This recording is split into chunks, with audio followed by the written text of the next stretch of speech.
Mig og min partner, vi sad en dag og snakkede om mærket Lelo, som er svensk, og har egentlig altid haft en fascination af design og kvalitet. Nordisk design generelt. Og så sad vi og snakkede, at vi har selv et par Lelo-produkter herhjemme. Og så gik snakken på, om vi ikke skulle prøve dem alle sammen. Og så lave en test. Så vi anmelder dem og giver vores 100% ærlige mening. Er det pengene værd? Er det et godt design? Det vil jeg i hvert fald skrive under på, at det er indtil videre. Og giver det egentlig den følelse, man egentlig gerne vil have. Det er de produkter, vi har indtil videre. Og jeg har selvfølgelig gået i krig med at anmelde dem. Jeg regner med at anmelde et produkt i måneden.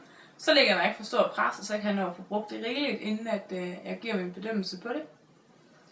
Og så vil jeg selvfølgelig de produkter, som jeg måske ikke selv lige får et produkt brugt på mig selv, eller hvis der er noget, jeg ikke lige har lyst til, så kan jeg jo få min partner til det. Og det ved jeg i hvert fald, at han er rigtig villig til. Så ja, det var lidt om det. Jeg har lavet en længere beskrivelse af Lelo-testen, hvordan det vil komme til at foregå, og hvordan det var ledes, inde på min site, som I kan læse. I må have en rigtig god dag.